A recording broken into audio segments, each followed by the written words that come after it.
Election commission, Modi ji लोग बिहारियों को चूना लगाना चाहते हैं। हम कहना चाहते मोदी जी, ये बिहार है, बिहार, यहां खैनी के साथ चूना रगड़ दिया जाता है। तो बिहार के अंदर राहुल गांधी की वोट अधिकार रैली शुरू हो गई है। मगर दिलचस्प घटनाक्रम देखिए दोस्तों, जब राहुल गांधी ये वोट अधिकार रैली शुरू कर रहे हैं और इंडिया गठबंधन के तमाम नेता तिरंगे के साथ भारतीय जनता पार्टी और चुनाव आयोग को चुनौती दे रहे हैं, तो चुनाव आयोग दिल्ली में प्रेस कॉन्फ्रेंस करता है। सबसे बड़ी बात, मुख्य चुनाव आयुक्त ज्ञानेश कुमार सामने आते हैं और सही सवालों के जवाब नहीं देते हैं। सही सुना आपने दोस्तों, असल सवालों के जवाब नहीं देते हैं। सबसे पहले ज्ञानेश कुमार जी, जब पत्रकार आपसे सवाल पूछ रहे हैं तो उन स्पेसिफिक सवालों का जवाब दीजिए। सीधा सवाल, सीधा जवाब। मगर चुनाव आयोग क्या करता है दोस्तों, 5 सवाल एक साथ लेता है और इन 5 सवालों में कई अहम और तीखे सवाल होते हैं, और जो अहम और तीखे सवाल होते हैं उससे चुनाव आयोग बच जाता है। आज अगर आपने ज्ञानेश कुमार को सुना होगा दोस्तों, तो ऐसा लग रहा था जैसे भारतीय जनता पार्टी का कोई नेता प्रेस कॉन्फ्रेंस कर रहा हो। अहम सवालों के जवाब नहीं दिए राहुल गांधी ने आज मंच पर खड़े हो, क्योंकि उसी मंच पर राहुल गांधी भी थे, तेजस्वी यादव भी थे, मल्लिकार्जुन खड़गे और लालू प्रसाद यादव भी थे। राहुल गांधी ने कहा कि हम वोट चोरी नहीं होने देंगे। मैं आपको स्टेज से कह रहा हूं कि पूरे हिंदुस्तान में विधानसभा के चुनाव, लोकसभा के चुनाव चोरी किए जा रहे हैं, और इनकी आखिरी साजिश यह है कि बिहार में एसआईआर करके नए वोटरों को जोड़कर, वोटरों को काटकर ये बिहार का चुनाव चोरी करें। और मैं और हम सब स्टेट से आपको कहने आए हैं कि हम इन्हें ये चुनाव चोरी नहीं करने देंगे। और दूसरी तरफ मुख्य चुनाव आयुक्त, इंतजार कीजिए दोस्तों, तेजस्वी यादव ने क्या कहा वो भी बहुत दिलचस्प है। मगर मुख्य चुनाव आयुक्त ज्ञानेश कुमार ने भी प्रेस कॉन्फ्रेंस किया। उनसे सीधे सवाल पूछा गया कि भाई, आप राहुल गांधी को तो नसीहत देते हैं कि आप ओथ लीजिए, मगर जब अनुराग ठाकुर सामने उभर कर आते हैं और 5-5 लोकसभाओं में लाखों वोटर्स के हेरफेर की बात करते हैं, तो आप उन्हें नहीं कहते हैं कि आप ओथ लीजिए। यानी कि साफ तौर पर फर्क है। और फिर बेशर्मी देखिए दोस्तों, बेशर्मी देखिए कि कह रहे हैं कि हमारे लिए किसी पॉलिटिकल पार्टी का फर्क नहीं है। आप राहुल गांधी को कह रहे हैं कि भाई, खास नियमों के अंतर्गत उन्हें ओथ लेनी पड़ेगी, मगर सीधा सा सवाल था, उसका जवाब नहीं दिया।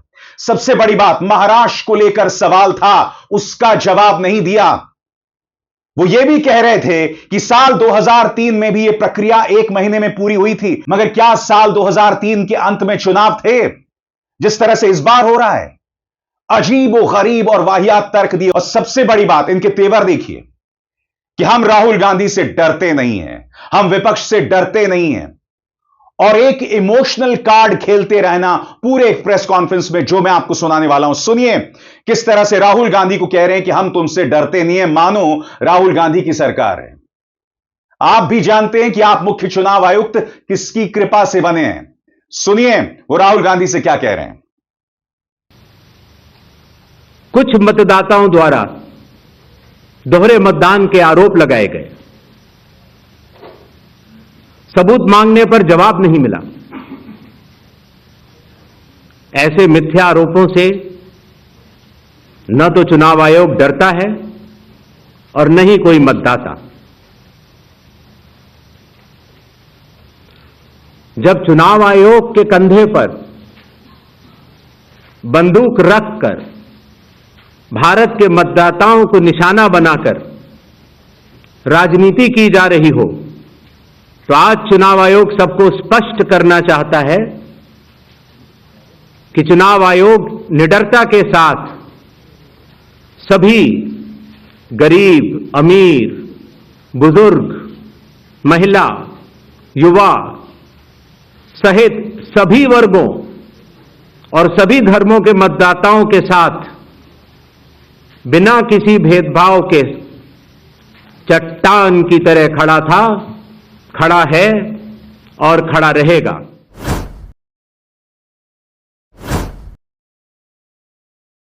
श्री ज्ञानेश कुमार, मेरा नाम परंजॉय गुहा ठाकुरता है। मैं फ्रीलांस जर्नलिस्ट हूँ। Paranjoy Guha Thakurta. Sir, few questions. इतना हड़बड़ी में आपको एसआईआर करने का क्या जरूरत है, जब बाहर चल रहे बिहार में बारिश के समय, और समय बहुत लोग कह रहे हैं बहुत कम है। आपको सुप्रीम कोर्ट ने आदेश किया 14 तारीख के दिन, आपको मशीन रीडेबल जो 65 लाख लोग का नाम नहीं है तो आपको देना पड़ेगा। इससे पहले आपने क्यों नहीं दिया? आखिरी सवाल है कि महाराष्ट्र में जो 40 लाख नया वोटर आए हैं और लोग कह रहे हैं कि पहला बार महाराष्ट्र के इतिहास में, भारतवर्ष के इतिहास में वोटर ज्यादा और 18 साल उम्र के लोग कम, और 5 बजे के बाद बहुत लोग वोट दिया। तो ये सारे जवाब मुख्यमंत्री देवेंद्र फडणवीस दे रहे हैं, राजनीतिक दल का नेता दे रहे हैं। चुनाव आयोग अभी तक खामोश थे, क्यों? 279।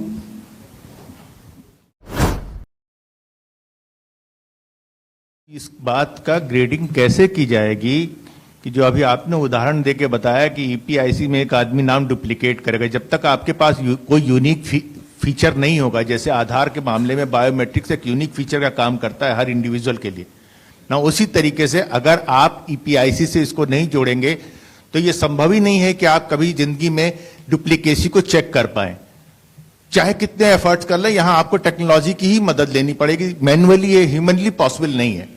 और इसी से जुड़ा हुआ सवाल ये भी है कि जब इस तरह की चीजें हमारे सामने आती हैं, यानी डुप्लीकेसी को चेक करने की, वही डुप्लीकेसी हमारे सामने जब वोटर लिस्ट में सामने आती है तो एक नया बखेड़ा खड़ा होता है। आप चुनाव आयोग के सामने सबसे इंपॉर्टेंट चीज यह है कि अगर किसी चीज की शिकायत की जा रही है तो क्या चुनाव आयोग सबसे पहले शिकायत की जांच करने पे जोर देगा या शिकायतकर्ता कौन है उसकी जो है वो कलई खोलने पे जोर देगा? ये एक ऐसी सवाल, एक कॉन्स्टिट्यूशनल इंस्टीट्यूशन पे इस तरह का दाग भी लगना अपने आप में शर्मनाक है। यानी अगर उससे आप हमें बचाइए, इस देश को तो बचाइए, इस डेमोक्रेसी को बचाइए, हम आपसे ये उम्मीद करते हैं। दोस्तों, यही वजह है कि तेजस्वी यादव कह रहे हैं कि चुनाव आयोग के पास जादुई शक्तियां हैं। जो मर गया है उसे जिंदा बता दिया और जो जिंदा है उसे मृतक बता दिया। सीधे सवाल थे, आखिर क्यों आप पत्रकारों पर एफआईआर कर रहे हैं? मगर ज्ञानेश कुमार बहुत चतुराई से इन सवालों को टाल गए। सुनिए तेजस्वी किस तरह से प्रहार कर रहे हैं और चुनाव आयोग की जादुई शक्तियों की बात कर रहे हैं।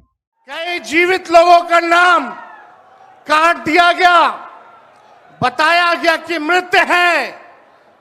हम लोगों ने सुप्रीम कोर्ट में राघोपुर की जनता, जो विधानसभा से हम चुन करके आते हैं, कई लोगों को मृत्यु पा दिया गया है। जो लोग जीवित हैं उनको हम लोगों ने सुप्रीम कोर्ट भेजा, पेश किया कि इलेक्शन कमीशन कितनी बेईमानी कर रही है मोदी जी के इशारे पर। और राहुल जी ने भी उन सभी लोगों को बुला करके अपने घर पे 10 जनपद पर मृत लोगों को, जिन्होंने चुनाव आयोग के लोगों ने मृत घोषित किया था, उनके साथ राहुल जी ने चाय पीने का काम किया। राहुल गांधी ने कहा कि मुझ में और भारतीय जनता पार्टी में फर्क क्यों? जब मैंने चुनाव आयोग के डाटा के आधार पर आपके सामने तस्वीर पेश की तब आप मुझसे कहते हैं कि शपथ लीजिए, मगर जब यही बात अनुराग ठाकुर कर रहे थे तो उन्हें आपने कोई नसीहत नहीं दी। सुनिए राहुल गांधी ने क्या कहा। इलेक्शन कमीशन ने मुझसे एफिडेविट मांगा और किसी से एफिडेविट नहीं मांगा। कुछ दिन पहले बीजेपी के लोग प्रेस कॉन्फ्रेंस करते हैं, उनसे कोई एफिडेविट नहीं मांगा, मुझसे एफिडेविट मांगा। कहते हैं कि आप एफिडेविट दो कि आपने जो हमें कहा, आपने जो डेटा रखा है वो सही है। उन्हीं का डेटा है, उन्हीं के आंकड़े हैं, मुझसे एफिडेविट मांग रहे हैं। हमने उनसे सीसीटीवी जो वीडियोग्राफी है वो मांगी, मना कर दी। और अब मैं आपको बतलाता हूं चुनाव आयोग की बेशर्मी। मुख्य चुनाव आयुक्त ज्ञानेश कुमार कहते हैं कि भाई हमारे मन में राजनीतिक दलों के लिए अंतर नहीं है, मगर अगर आप ऐसा दावा करते हैं और अगर उस क्षेत्र के निर्वाचक नहीं है, वोटर नहीं है, तो आपको ओथ लेनी पड़ेगी। तो फिर आपने नसीहत अनुराग ठाकुर को क्यों नहीं दी? सबसे पहले तो सुनिए वो क्या कह रहे हैं कि पॉलिटिकल पार्टीज का फर्क नहीं है, वो सुने पहले आप। सबसे पहले चुनाव आयोग मतदाताओं के नाम एक संदेश देना चाहता है। भारत के संविधान के अनुरूप भारत का हर नागरिक जो 18 वर्ष की आयु पूरी कर चुका हो उसे मतदाता अवश्य बनना चाहिए और मतदान भी अवश्य करना चाहिए। आप सभी जानते हैं कि कानून के अनुरूप हर राजनीतिक दल का जन्म चुनाव आयोग में रजिस्ट्रेशन से ही होता है। तो फिर चुनाव आयोग उन्हीं राजनीतिक दलों में भेदभाव कैसे कर सकता है? चुनाव आयोग के लिए न तो कोई विपक्ष है न तो कोई पक्ष है, सब समकक्ष हैं। चाहे किसी भी राजनीतिक दल का कोई भी हो, चुनाव आयोग अपने संवैधानिक कर्तव्य से पीछे नहीं हटेगा। और आगे बढ़ने से पहले एक जरूरी संदेश, मेरे कार्यक्रमों के लिए आप नोटिफिकेशन का इंतजार मत कीजिए। मेरे चैनल में जाइए और खुद जाकर कार्यक्रम देखिए और रहिए अपडेटेड। और हां, ज्वाइन कीजिए मेरा चैनल, देखिए यह जरूरी संदेश। स्वतंत्र और आजाद पत्रकारिता का समर्थन कीजिए, सच में मेरा साथी बनिए। बहुत आसान है दोस्तों, इस ज्वाइन बटन को दबाइए और आपके सामने आएंगे ये 3 विकल्प, इनमें से एक चुनिए और सच के इस सफर में मेरा साथी बनिए। और फिर वो ये भी कहते हैं कि अगर आप वोटर्स लिस्ट पर सवाल उठाएंगे तो खास नियमों के तहत आपको शपथ लेनी पड़ेगी। आप एक प्रेस कॉन्फ्रेंस कर रहे हैं, आपसे बार बार सवाल पूछे गए, आपसे यह भी सवाल पूछा गया कि भारतीय जनता पार्टी भी कह रही है कि लाखों की तादाद में वोटर्स लिस्ट में हेराफेरी हुई। वही आरोप राहुल गांधी लगा रहे हैं, मगर आप सारी कड़ाई, सारी नसीहत राहुल गांधी को ही देंगे। सुनिए मुख्य चुनाव आयुक्त ज्ञानेश कुमार ओथ को लेकर क्या कह रहे हैं। अगर आप उस विधानसभा क्षेत्र के निर्वाचक नहीं हैं, उस कॉन्स्टिट्यूएंसी के आप इलेक्टर नहीं हैं, और अगर आप अपनी शिकायत को आगे बढ़ाना चाहते हैं, एक विषय होता है शिकायत करना, एक होता है उसके ऊपर भ्रम फैलाना, और एक होता है उसके ऊपर चुनाव आयोग पर आरोप लगाना। तो ग्रेडेड रिस्पांस के तहत अगर आप उस क्षेत्र के निर्वाचक नहीं हैं तो आपके पास एकमात्र कानून में विकल्प है, और वो है रजिस्ट्रेशन ऑफ इलेक्टर रूल्स, रूल संख्या 20, sub clause 3, sub clause B, जो ये कहता है कि अगर आप निर्वाचक नहीं हैं उस विधानसभा क्षेत्र के, तो आप एक विटनेस के तौर पर अपनी शिकायत दर्ज करा सकते हैं, और इलेक्टोरल रजिस्ट्रेशन ऑफिसर को आपको एक ओथ देनी होगी, और वो ओथ जिस व्यक्ति के खिलाफ आपने शिकायत की है उसके सामने एडमिनिस्टर करानी होगी। ये कानून शायद इस सदन में बैठे सभी लोगों के जन्म के पूर्व का बना हुआ है और सबके लिए बराबरी तौर से लागू है। आशा है इन 5 सवालों को मैंने जवाब दे दिया होगा। मगर दोस्तों इसमें दो राय नहीं कि आज हमने जो बिहार में देखा वोट अधिकार रैली के जरिए, वो बिहार की चुनावी तस्वीर को पलट सकती है। जी हां दोस्तों, तेजस्वी यादव ने इस मुद्दे के मर्म पर प्रहार किया। उन्होंने कहा कि इस पूरी प्रक्रिया, स्पेशल इंटेंसिव रिवीजन की प्रक्रिया, कहीं ना कहीं जो वंचित जातियां हैं उन पर प्रहार करना है, और हम उसे किसी कीमत में नहीं होने देंगे। अब देखना यह होगा दोस्तों कि ये जो वोट अधिकार रैली शुरू हुई है आज से, जमीन पर इसका क्या असर दिखाई देता है, क्योंकि तेजस्वी यादव पिछले कुछ अरसे से लगातार अपील कर रहे हैं और अब राहुल गांधी पूरे फोर्स के साथ, पूरे जोर के साथ मैदान में उतर गए हैं। सुनिए तेजस्वी ने क्या कहा। लोहिया जी, लालू जी हमेशा से कहते रहे हैं, वोट का राज मतलब छोट का राज। और हमारे संविधान ने, बाबा साहब अंबेडकर ने सबको यह समान अधिकार दिया, एक ताकत दी, वो है वोट देने की ताकत देने का काम किया। चाहे कितना गरीब से गरीब क्यों ना हो, कमजोर क्यों ना हो, अमीर से अमीर क्यों ना हो, ताकतवर क्यों ना हो, सबको एक वोट देने का अधिकार जो है हमारे संविधान ने देने का काम किया। लेकिन भाजपा के लोग जो काम खुद से नहीं करते हैं, वो काम अब इलेक्शन कमीशन को आगे करके वो करवाने का काम कर रहे हैं, यानी आपसे आपका वोट देने का अधिकार छीन रहे हैं। और लालू प्रसाद यादव भी पूरे फॉर्म में थे। उन्होंने कहा, चोर को हटाओ और हमें जिताओ। सुनते हैं पूर्व मुख्यमंत्री लालू प्रसाद यादव की ये बात। चोरों को हटाइए, बीजेपी को भगाइए और राष्ट्रीय जो एकता पार्टी है हम लोग का, उनको जिताइए। और इसमें किसी भी कीमत पर भाजपा को जो चोरी ही करता है उसको आने नहीं देना है। सब लोग एक हो जाइए और एक होकर के राहुल गांधी, तेजस्वी यादव सभी मिल करके एकजुट होके, खड़गे जी सब लोग मिल के इसको उखाड़ के फेंकिए। लोकतंत्र को मजबूत होने दीजिए।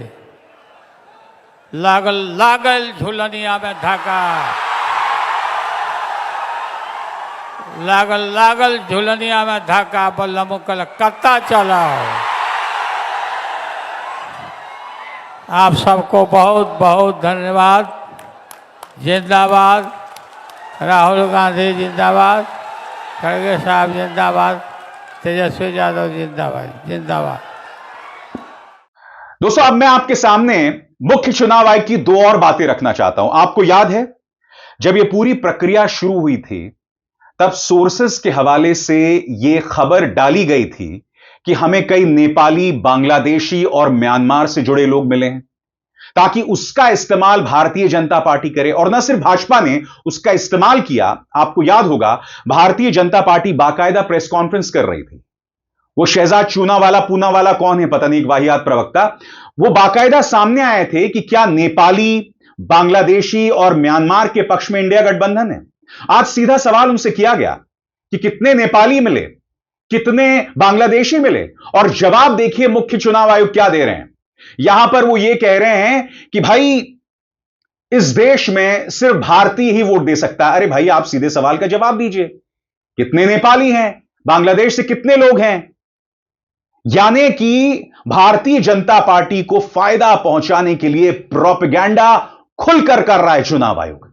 देखिए मुख्य चुनाव आयुक्त ज्ञानेश कुमार की बेशर्मी। एक सवाल यह था कि कितने नेपालीज हैं और कितने बांग्लादेशीज। पहली बात तो मैं स्पष्ट कर देना चाहता हूं कि भारत के संविधान के अनुसार सिर्फ भारत का नागरिक ही एमएलए और एमपी का चुनाव कर सकता है। किसी और कोई अधिकार, किसी और देश के नागरिक को यह अधिकार प्राप्त नहीं है। अगर ऐसे लोगों ने इन्यूमरेशन फॉर्म भरा है तो एसआईआर की प्रक्रिया में अपनी पात्रता सिद्ध करने के लिए कुछ दस्तावेज भी मांगे गए जिनकी गहन जांच 30 सितंबर तक होनी है। और ऐसे केस में जो ऐसे लोग हैं जो कि हमारे देश के नहीं हैं, गहन जांच के दौरान वो पाए जाएंगे। और बात वहां नहीं रुकती दोस्तों, यहां पर इमोशनल कार्ड खेल रहे हैं। सवाल यही उठ रहा था कि भाई सीसीटीवी की फुटेज को क्यों खत्म किया जाता है, सीसीटीवी की फुटेज क्यों नहीं मुहैया कराई जा रही है। कह रहे हैं कि क्या आप चाहते हैं कि महिलाओं और हमारी बेटियों की सीसीटीवी फुटेज दुनिया को मिल जाए। भाई ये इमोशनल अत्याचार करना आपने किससे सीखा है? क्या उसी शख्सियत से सीखा है जिसके रहमो करम के चलते आप मुख्य चुनाव आयुक्त बने हुए हैं? ये इमोशनल कार्ड आप क्यों खेल रहे हैं? सबसे बड़ी बात कि भाई क्या हम अपनी बहू बेटियों का सीसीटीवी फुटेज दुनिया को मुहैया कराना चाहते हैं? पारदर्शिता से मुद्दों का जवाब दीजिए। और आप आज सभी मुद्दों को टाल गए, सभी मुद्दों को टाल गए। देखिए किस तरह से इमोशनल कार्ड खेल रहे हैं सीसीटीवी फुटेज और महिलाओं के ऊपर। हमने कुछ दिन पहले देखा कि कई मतदाताओं की फोटो उनकी अनुमति के बिना मीडिया के समक्ष रखी गई, उनके ऊपर आरोप लगाए गए, उनका इस्तेमाल किया गया। क्या अपनी माताओं, बहुओं, बेटियों सहित किसी भी मतदाता की सीसीटीवी वीडियो चुनाव आयोग को साझा करनी चाहिए क्या? मतदाता सूची में जिसका नाम होता है वही अपने प्रत्याशी को चयनित करने के लिए वोट डालता है। लोकसभा के चुनाव की प्रक्रिया में 1 करोड़ से भी अधिक कर्मचारी, 10 लाख से भी अधिक बूथ लेवल एजेंट्स, 20 लाख से भी अधिक प्रत्याशियों के पोलिंग एजेंट्स चुनाव के लिए कार्य करते हैं। इतने सारे लोगों के समक्ष इतनी पारदर्शी प्रक्रिया में क्या कोई भी मतदाता वोट की चोरी कर सकता है? उनसे यह भी सवाल पूछा गया कि भाई इतने कम समय में क्या यह प्रक्रिया हो सकती है? तो वो ये कहने लगे कि भाई 2003 में भी यह प्रक्रिया हुई थी और उस वक्त भी 1 महीने में कंप्लीट किया गया था। तो मेरे आपसे 2 सवाल हैं ज्ञानेश कुमार जी। पहला सवाल, आप कह रहे हैं कि उस वक्त भी 14 जुलाई से 14 अगस्त के बीच ये पूरी प्रक्रिया हो गई थी। पहली बात, क्या उस वक्त बारिश हो रही थी? क्या उस वक्त मौसम को लेकर इतने खराब हालात थे? दूसरी बात, क्या उसी साल 1 या 2 महीने में या उसी साल के अंत में चुनाव होने थे? नहीं, बिहार में चुनाव हुए थे साल 2000 में और उसके बाद 5 साल बाद 2005 में चुनाव हुए थे। इस साल के अंत में चुनाव होने हैं। 1 साल पहले लोकसभा चुनाव हुए हैं जहां आपने इसी वोटर लिस्ट पर चुनाव करवाए थे। अब आप 1 साल बाद यह पूरी प्रक्रिया कर रहे हैं। लोगों को मूर्ख बनाना छोड़िए माननीय ज्ञानेश कुमार। सीधे सवाल हैं, सीधे सवालों का जवाब दीजिए। सबसे बड़ी बात, 2003 वाले साल में कोई चुनाव नहीं हुए थे। अगर 1 साल में प्रक्रिया शुरू हुई थी तो उस दौर को आज के दौर से उसकी तुलना नहीं की जा सकती है। आज की तारीख में जो पूरा चुनाव आयोग है वो किस तरह से भारतीय जनता पार्टी के सामने नतमस्तक है, दुनिया इस बात को बखूबी जानती है। किस तरह से आपकी आंखें बंद हो जाती हैं जब प्रधानमंत्री Narendra Modi code of conduct का वायलेशन करते हैं, उसका उल्लंघन करते हैं। और आज भी आपसे सीधा सवाल था कि अनुराग ठाकुर और राहुल गांधी में फर्क क्यों, मगर आपके पास कोई जवाब नहीं था। मैं इतना ही कह सकता हूं, शर्म आपको मगर आती नहीं।